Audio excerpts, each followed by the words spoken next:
My name's Ethan Carver, 33 years old, and I never thought I'd be the guy spilling his guts about his crumbling marriage to strangers online. But here I am, crouched over my phone in a dingy motel room, typing this out because I've got nowhere else to put it. This is a throwaway account, obviously. I've been lurking on forums like this for years, nodding along to other people's train wrecks, thinking that'll never be me. Well, life's got a funny way of proving you wrong.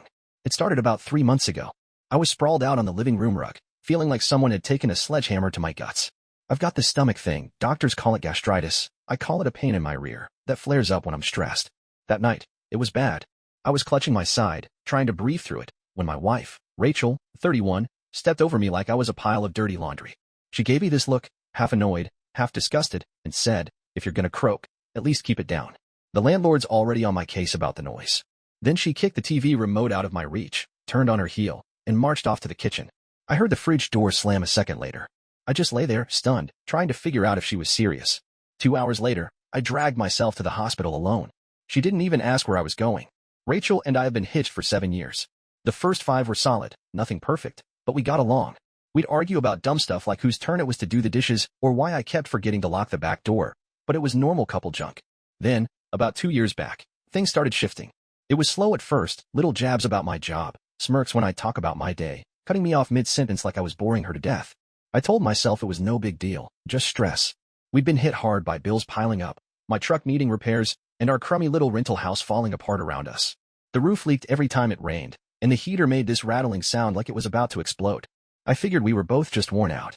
That night, though, something snapped in me. After the ER patched me up, gave me some pills and told me to chill out, I came home to find Rachel asleep on the couch, phone still in her hand, some reality show blaring on the TV.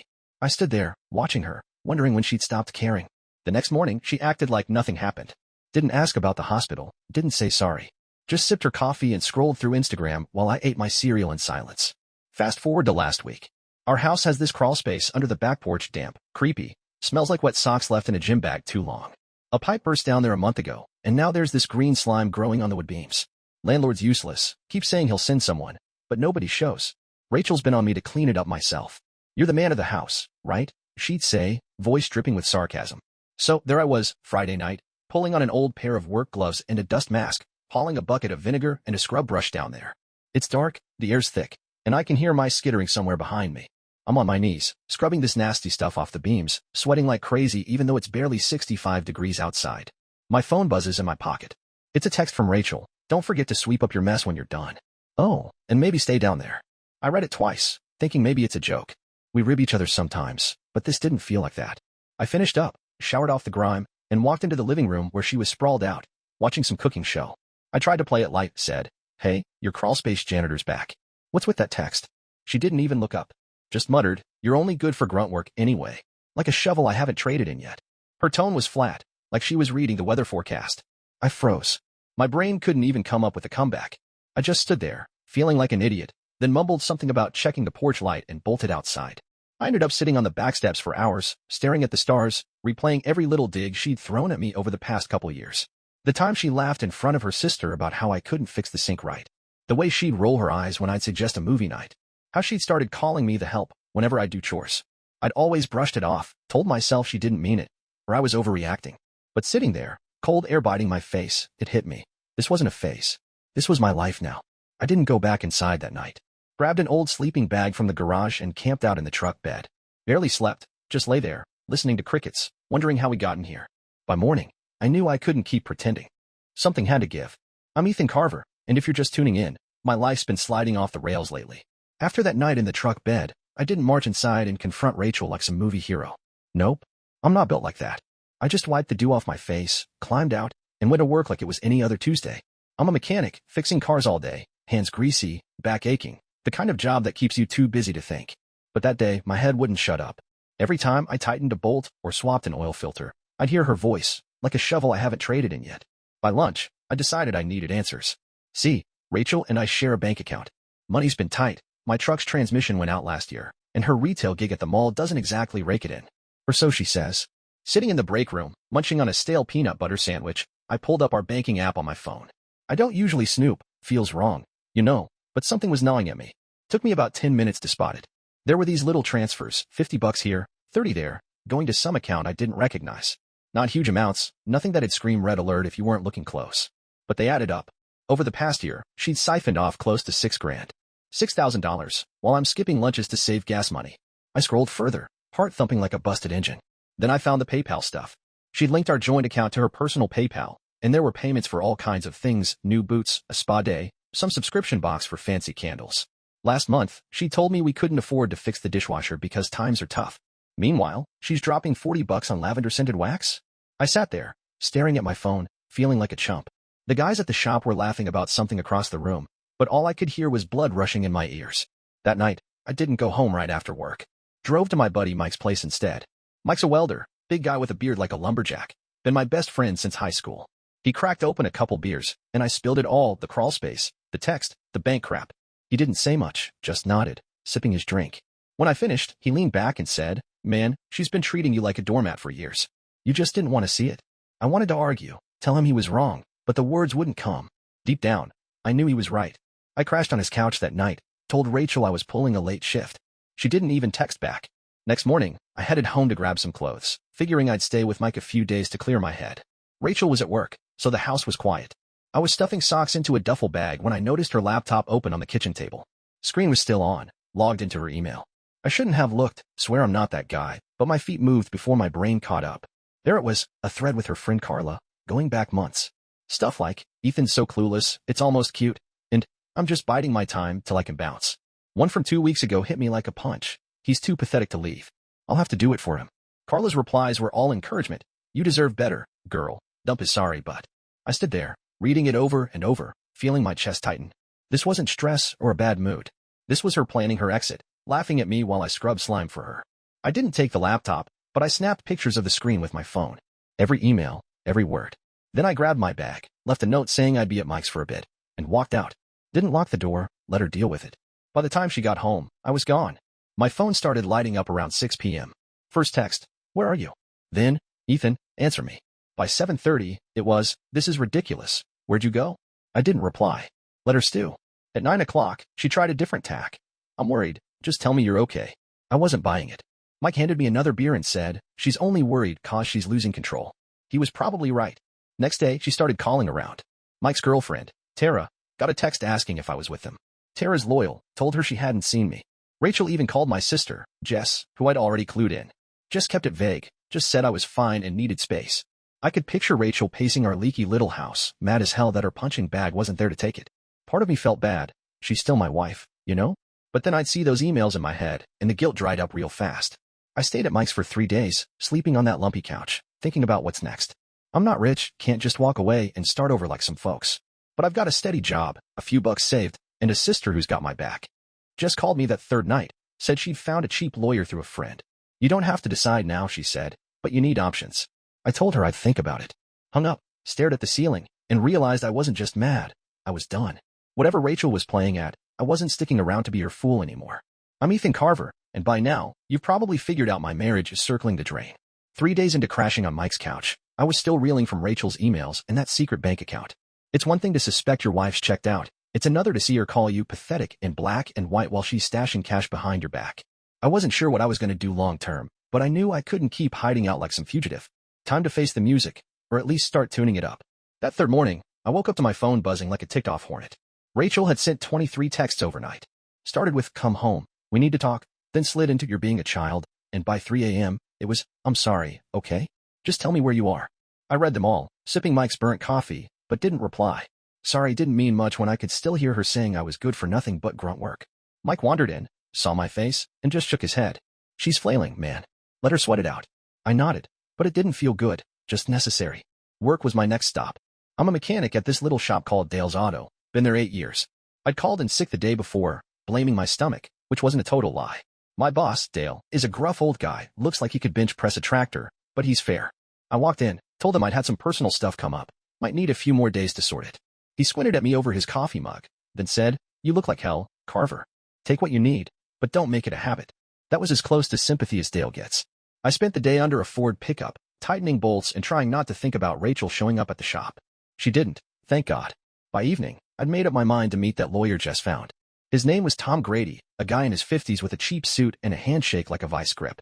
We sat down in his office, smelled like old paper and stale cigarettes, and I laid it all out. The crawlspace fight, the texts, the money she'd hidden, those emails with Carla.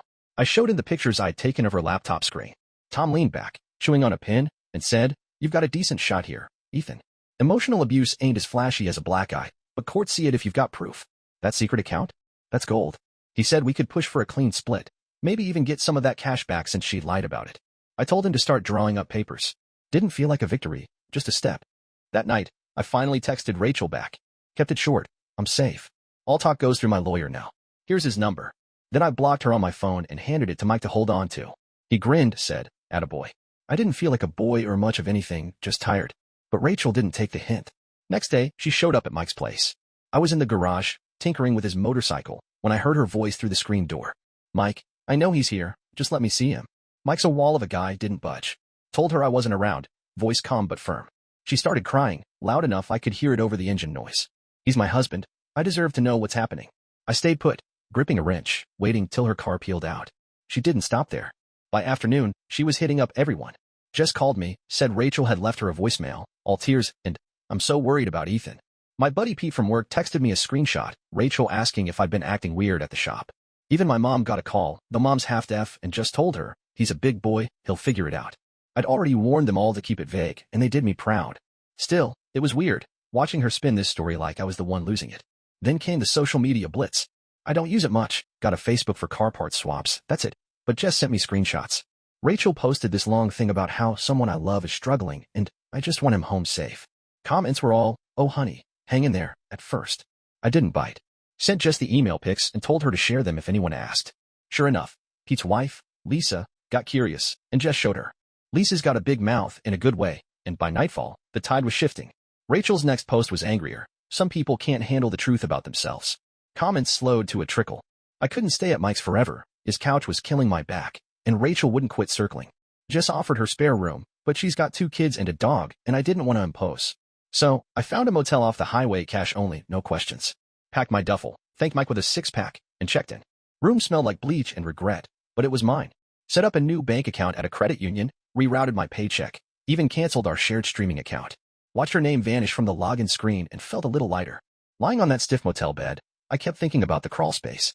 Me down there, scrubbing green slime, while she texted me to stay put. It wasn't just a fight, it was a window into how she saw me, a tool she could use till it broke. I wasn't breaking for her anymore. Tom called next morning, papers were ready. Said he'd serve her at the mall, keep it public so she couldn't dodge it. I told him to go for it. Whatever came next, I was done being her shovel. I'm Ethan Carver, and by now, I was holed up in that highway motel, waiting for the divorce papers to hit Rachel like a brick. Tom, my lawyer, served her at the mall on a Thursday afternoon, right in the middle of her shift at the clothing store. He called me after, said she'd gone white as a sheet, then tried to argue with the process server in front of a crowd of shoppers. Didn't work. Papers were in her hands, legal as can be.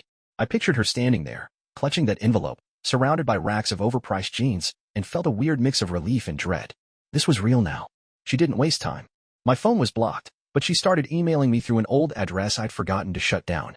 First one came at 6 p.m. "Ethan, how could you do this? We can still fix it." Then, an hour later, "You're throwing away 7 years over nothing." By midnight, it was, "You're a coward, running to a lawyer instead of talking to me." I didn't reply, just forwarded them to Tom for the record. Next day, she showed up at Dale's auto. I was in the back, elbow deep in a transmission, when Dale poked his head in. "Your wife's out front, making a scene. Want me to call the cops?" I shook my head, wiped my hands, and walked out. There she was, pacing by the counter, hair wild, eyes red. Customers were pretending not to stare. She spotted me and launched in. "Ethan, this is insane. Divorce? Really? After everything?" I kept my voice low. "You called me a tool. Hid money. Planned to ditch me. What did you expect?" She blinked, like she hadn't thought I'd fight back, then switched gears, tears welling up. "I was stressed, okay? I didn't mean it. Come home, please." I almost wavered. 7 years is a long time, but then I remembered her laughing with Carla about me being clueless. "Talk to Tom," I said, and walked back to the garage. Dale had security walk her out when she wouldn't leave.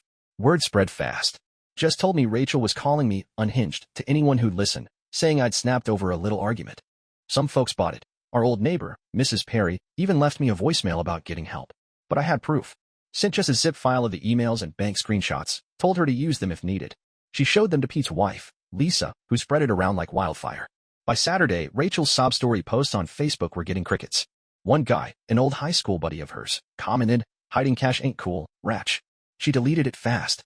I couldn't stay in that motel forever, smelled like despair, and the walls were so thin I could hear the guy next door snoring. Found a cheap studio apartment across town, a boxy little place with peeling paint but a solid lock. Moved in with my duffel, a folding chair from Mike, and a mattress I nabbed off Craigslist. Just came by with a lamp and some curtains she'd sewn herself. "It's a start," she said, hugging me. I nodded, throat tight. First night, I sat on that mattress, eating takeout pizza, staring at the bare walls. Felt lonely, but free. Rachel kept pushing. Showed up at the shop again Monday, Dale banned her that time. Then she tried my mom, who shut her down cold. "You made your bed, Rachel." Her emails got desperate. "I can't pay the bills alone. Ethan, help me. I've been covering most of our rent, but Tom said I only owed half till the divorce settled. Set up a payment for that and nothing more." Her next email was pure venom. "You'll regret this." I didn't reply, just kept building my life back. A week later, I ran into her friend Carla at the gas station. She looked awkward, pumping gas into her beat-up sedan. I nodded, kept it civil. She blurted out, "She's a mess, Ethan. Doesn't know how to fix it." I shrugged. Not my job anymore. Drove off feeling lighter than I had in months.